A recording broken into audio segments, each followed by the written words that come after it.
Hi, it's Maggie the Irish Gypsy here to bring you your January 2022 mid-month general readings. We are looking at the last 2 weeks of January. This reading is for the Earth sign of Taurus. Welcome everyone. Hope you're doing well as we continue to transition into this new year.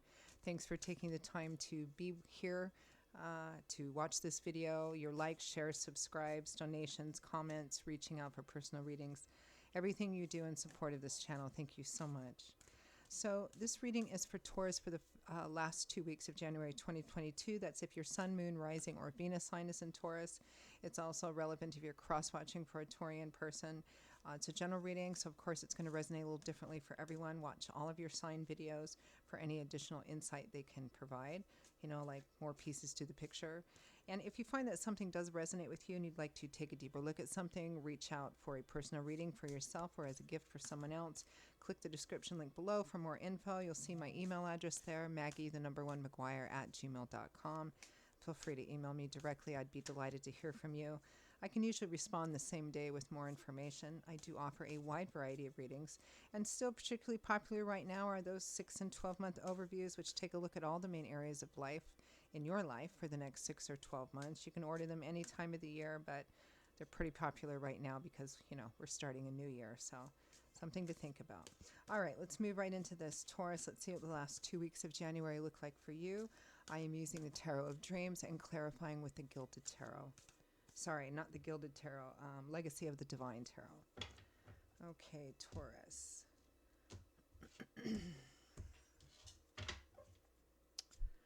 Okay, Taurus, we begin with the Eight of Wands. Fast movement forward, action, activity, travel, lots of communication, possibly Cupid's arrows.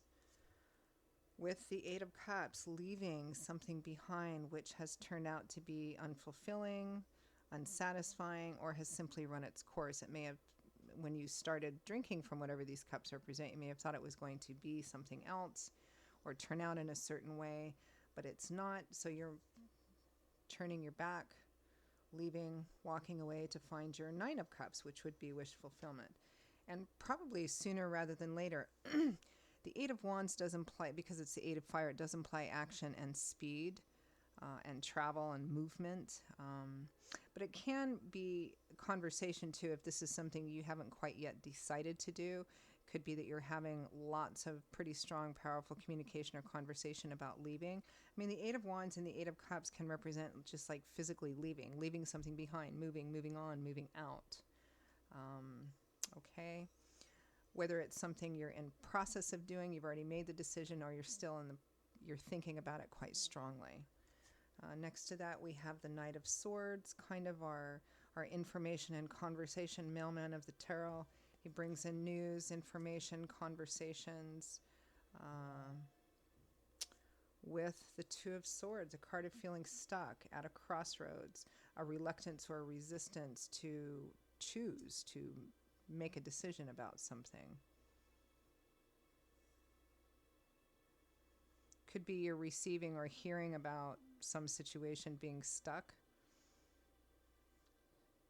Nothing coming through just yet. Next to that, we have the Seven of Coins, taking stock, taking inventory, looking at everything you have, the efforts you've put into something, wondering if you should make changes, if you should stay put. Should you invest more time, money, love, effort? Should you not?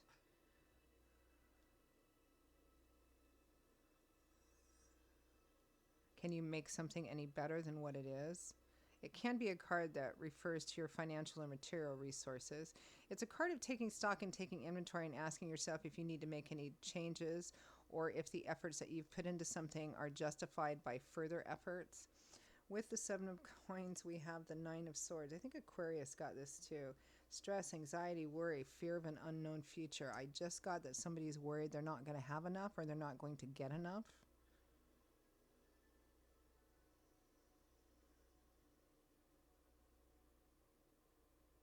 It may be that you're making the decision to leave something or someone.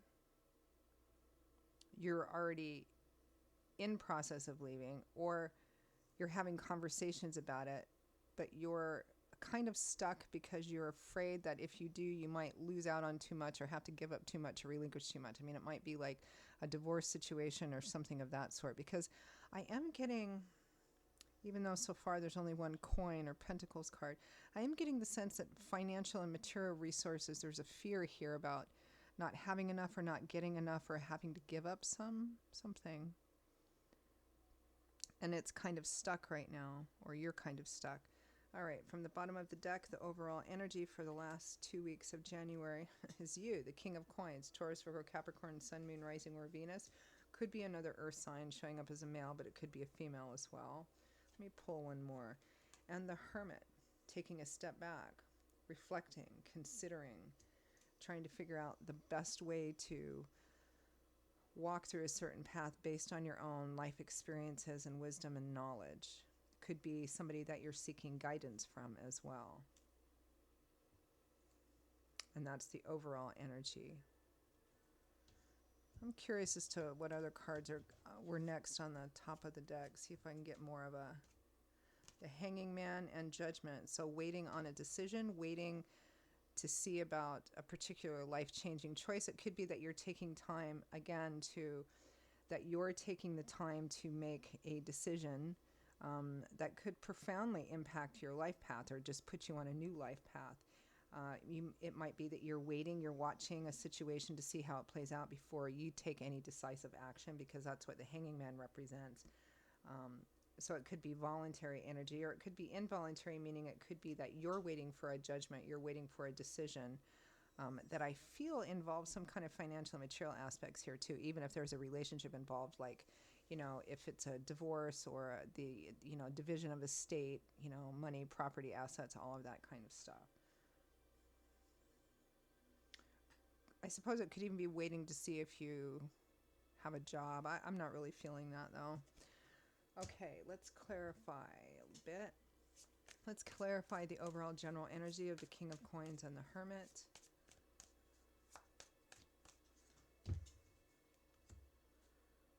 We have the Hanging Man again here. Waiting, watching to see how something plays out. Five of Swords, a hard-won victory. Sometimes letting go of and removing yourself from toxic situations, relationships. A strong sense of waiting. Again, for some of you, it might be you're waiting to make the right decision based on what you see playing out, or it just may be that you're waiting on a decision, somebody else's decision. Clarify the Eight of Wands with the Eight of Cups. Eight of Wands.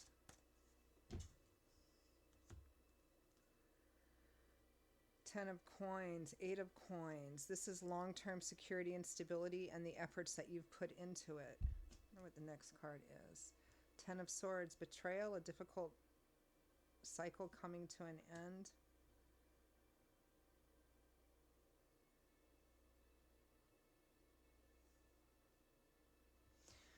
For some of you, you may be going through some kind of like divorce or legal split up. And again, because this is a general reading, it can be a variety, that can work out a variety of different ways. It might be for some of you a divorce situation where you're leaving or your spouse is leaving and there's issues about money and division of property, fair settlements, that sort of thing. It could be like a division of estate in another sense, from somebody who's passed on or something like that. There might be squabbling between people. There's a sense here of being afraid that you're going to not end up with enough money or enough resources or enough of what you feel you deserve. Or for some of you, it's you feel like you may lose all of or too much of what you have worked so hard to build up, particularly if it's like, a divorce sort of situation. Let's clarify that Knight of Swords, our information conversation knight.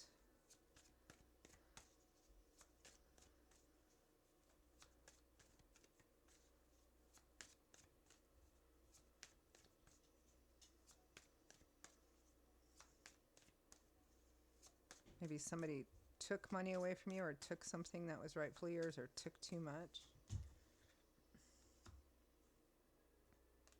The Six of Swords in the reverse, so there's a lack of healing or a healing process that's stuck. The Knight of Coins, the slower knight. usually represents another opportunity for change, but it's slower moving. The Five of Cups is loss, grief, regret, disappointment.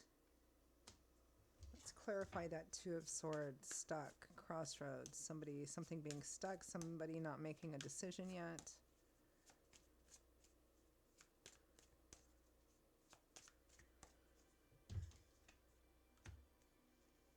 The Seven of Coins again, which, yeah.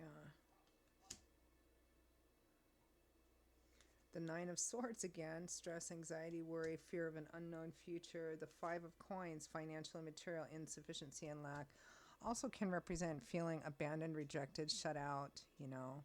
It's like, for some of you, unfortunately, there's this, you know, it could be a divorce or a partnership where one person is leaving another person, and maybe suddenly, or there's a sense of betrayal and, you know, wanting to take like a lot of the financial and material resources, everything that you've worked so hard to build up, or worked so hard to build up together. Because that Ten of Coins is long-term security and stability and the work that we've put into it. But it can also represent inheritance, like if there's a division of estate and, you know, people are squabbling about it, you know, a lot of time and effort goes into building up long-term security and stability. And there's a sense that, or there's either the sense that you are, or you're worried about being cheated out of what is yours or what should be yours. Clarify the Seven of Coins.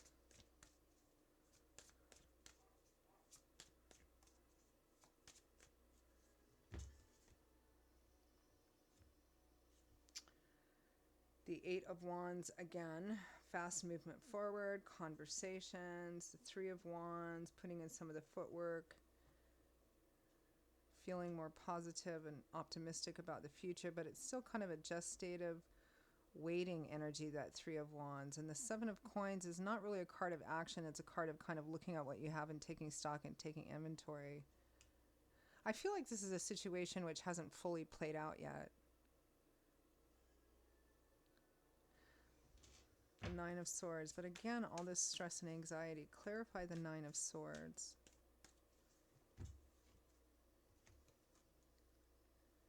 The Nine of Cups, wish fulfillment, having everything you want, your cups overflowing with abundance. But it's usually more of a physical, decadent kind of abundance, like having more than enough to eat and drink. Again, financial and material things. And there's a lot of stress, anxiety, worry. It really feels, Taurus, like this is a situation which is still in flux. For some of you, this is a situation which is in play, but you don't have the final deciding vote on exactly who gets what or how this works out. Somebody else does, which could be like a judge or some kind of mediator or something like that. For others of you, you may be contemplating leaving a situation, even a relationship or a marriage, or your spouse is or has, or you're talking about that. And again, kind of the overall theme or the underlying theme is waiting to see how a situation is going to play out. But there's this primary fear of loss, of either not getting what you feel is your share or not being able to retain that which you have worked so hard to build up. That's what I'm getting primarily. But again, it feels like it's either delayed or stuck. There's not a final decision or outcome kind of showing up here. There's still some things at play here. So I'm going to wrap up by asking for some advice and guidance here.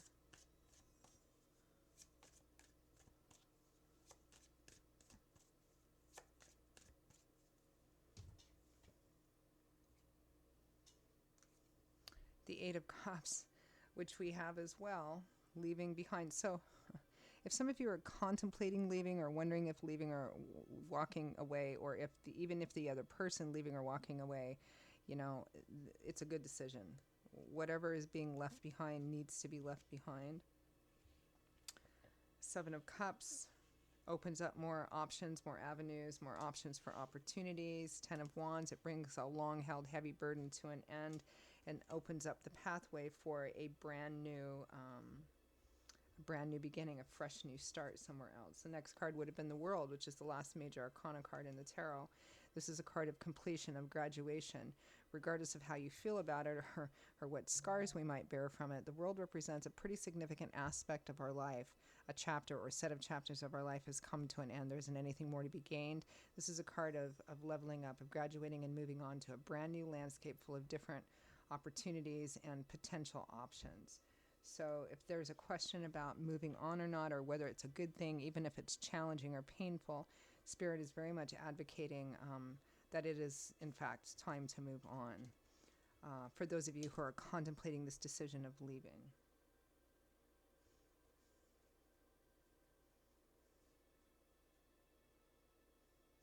And for those of you who are waiting for a decision, the world does imply a successful outcome. Now, in terms of dollar amounts, it may not be that you get everything that you want for, but I do feel like there is a positive outcome here. And if you're allowing fear of what you might lose to stand in the way of your making a decision to create a healthier reality for yourself, don't. Because making a decision to move forward in a healthier way and create a healthier reality for yourself, which sometimes means leaving people, places, and situations behind that we've been attached to, that can be difficult and challenging, but it always puts us on a path, because it's something that Spirit strongly supports. It always puts us on a path towards joy and abundance, because that's ultimately what Spirit wants for us. Even though sometimes we can't see the path ahead and we're afraid of letting go because we're afraid, we're going to, I don't know, like Chicken Little, the sky's going to fall down, right? Like something awful will happen, or I'm going to lose too much, or I won't have anything. But you will. Okay, Taurus, those are your messages for the last 2 weeks of January. I hope they were helpful, provided some insight and food for thought. Again, if any of this resonates with you, you'd like to reach out for a personal reading for yourself or as a gift for someone else, feel free to email me directly at maggie1mcguire@gmail.com. I'd be happy to hear from you. You can also get that contact info by clicking the description link below. I will see you all in a couple of weeks for the February general readings. Until then, stay safe and well.